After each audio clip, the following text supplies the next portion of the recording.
You smell that? What is that? What's that smell? Opportunity. No, money. Okay. I smell money. Okay. No one is paying attention. And then that happens. What is that? That's America's housing market.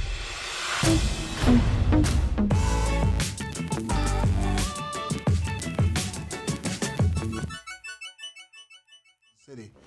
So what's going on, man? What's up, man? How you doing? Oh, I'm great, man. Thanks for the great movie. Oh, cool. You liked it? Oh, I liked it a lot, man. Because like on paper, it's like subject matter.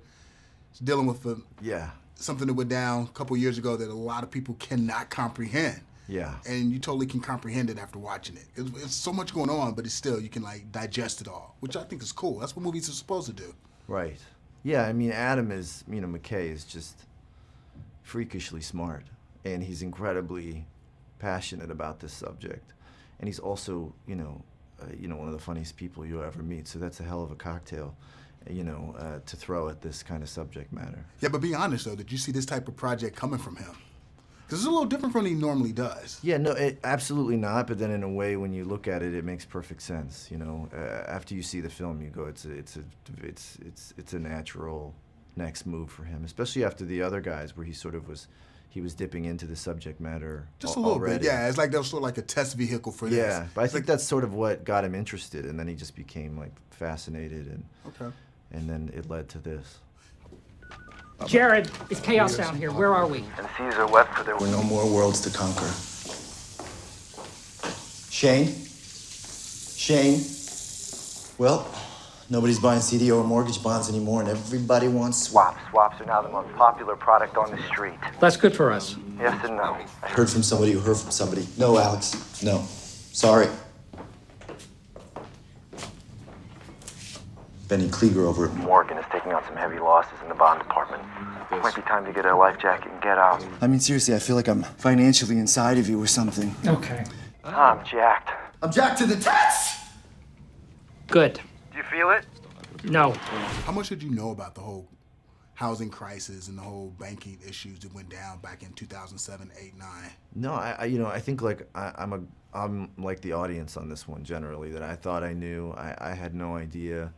And the movie just is such a beautiful, even just from reading the script, I felt like I can't believe I finally understand this.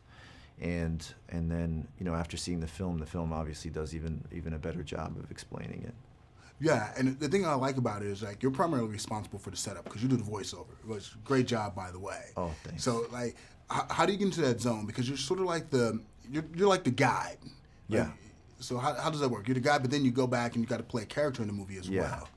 Well, I grew up watching Saved by the Bell, and I thought that's just was what acting was like, that you were always look in the camera and talk to it. Okay. And then when I became an actor, they said you're not allowed to look in the camera, and then I never got a chance to, and so it feels pretty good to be able to finally do that. You get a chance to kind of let loose and do the thing that you thought was the thing you're supposed to do. Get my Zach Morris on. Everybody told you can't do it, but now you do it. No, I mean, you did a great job on it. I get it. I can feel you judging me.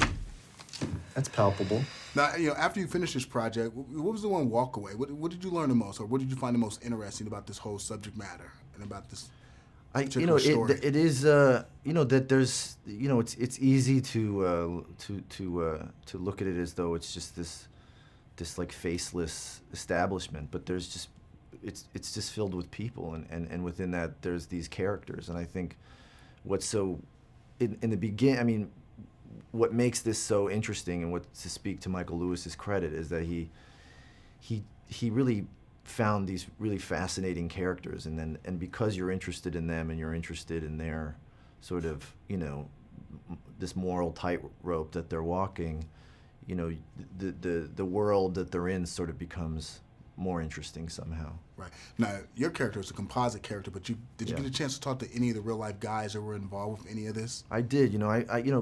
My character was a little trickier because he is loosely based on a real person, but he also then became the narrator, and he became this tour guide and kind of a talk show host in some weird way, so we had to take some liberties. But he was very cool about it in the end, and just understood that I had to wear a lot of different hats in the film, and he was very helpful with me. I got a chance to see, the gentleman that Steve Carell was playing on my first day, and that was pretty impressive because, Steve just, people won't know this because they won't really know Mark Baum's real, you know, his mannerisms and his way of being. But it was so impressive. You know, Steve is just such an incredible actor. He did such a great job in this, and it was so exciting to get to be in a scene with that kind of performance. Very cool, man. Nice job, man. Thanks. Great movie.